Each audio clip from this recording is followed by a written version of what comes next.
name's Sean. Sometimes I wee sonar.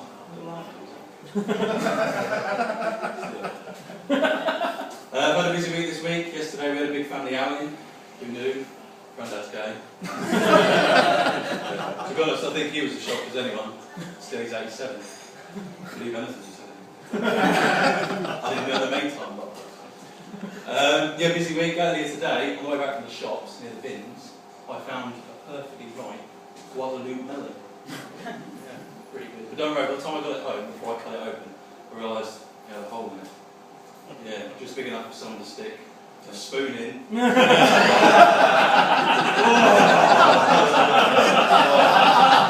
juicy. I did swallow a few seeds. And on Thursday, I did something good. I decided to sponsor a wild Bengal tiger. So I think it's a good thing to do. You think that's a good thing to do? Yeah. But unfortunately, the next day, Friday, I think it's Thursday. Friday morning, I was informed that my Bengal tiger had actually been found dead. Oh, it's sad. Yeah. Drowned in a giant bath of baked beans. I think with these things, you've got to win some, you lose some attitude. I think. Am I right? You think? Yeah. You know, the world obviously loses a wild, endangered, beautiful animal. You know, I get a new cape. So. Win some, you lose some. I'm into conservation though. I used to be really into it. I used to be one of these people that always tried to turn off all the electrical appliances and sockets before going to bed. I think we all met people like that, haven't we? Yeah, wankers.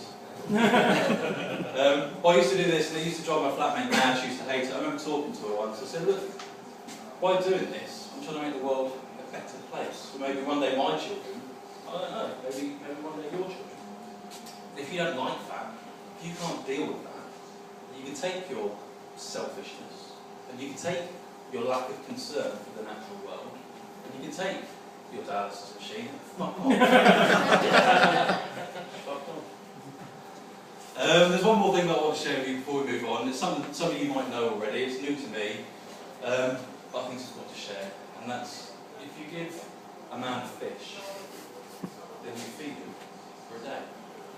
However, if you give a woman a fish, then apparently you've ruined Valentine's Day. Sorry, Ron. So we've got any students in. I imagine we've got somebody in the chair. Can you shoot down? Yeah. One. Don't worry, I'm not going to take it, George. Right, George, I'm not going to take this actually. I like students. I find students quite intimidating. I find them intimidating for two reasons. One, it's quite a personal one. My ex-girlfriend, who I bumped into recently, was a student. She was a fashion student, and she's very fashion conscious actually. In fact, her underwear and knickers always match her eyes, and that's because she had conjunctivitis. Leaves a nice taste in the mouth. And the other reason that I don't like, or that I do like students, but I'm intimidated by students, is that I didn't do very well at school, and that's quite sad. We only recently found out that all through my school career, I actually had undiagnosed AD, HD. Yeah, that's right. Dyslexia.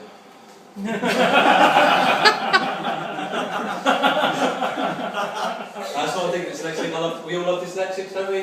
Yeah, we love dyslexics. Gotta love them. Put the R in cat.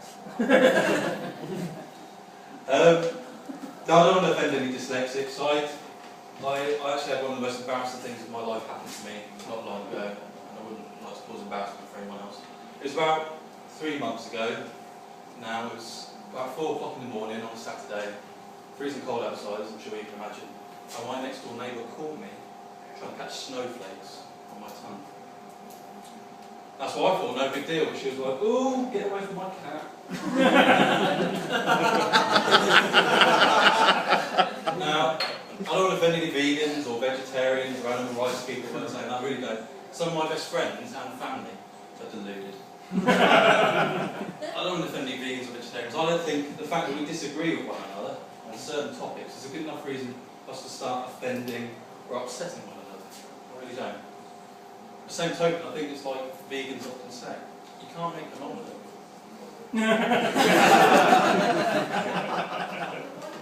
Now, I started tonight by talking about my granddad, and I thought it would be good to finish it up talking about my nan. It's something quite important to me. It's something that my nan used to say to me when she was alive, And it's actually the last thing she ever said to me on her deathbed only a year ago.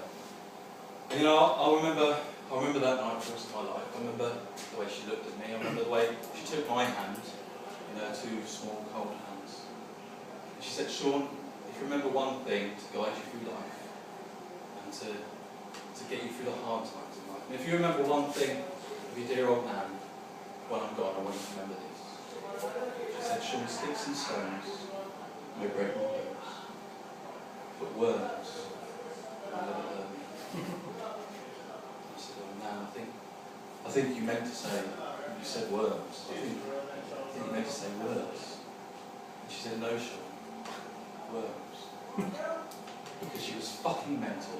My name's Sean Bennett, thank you very much.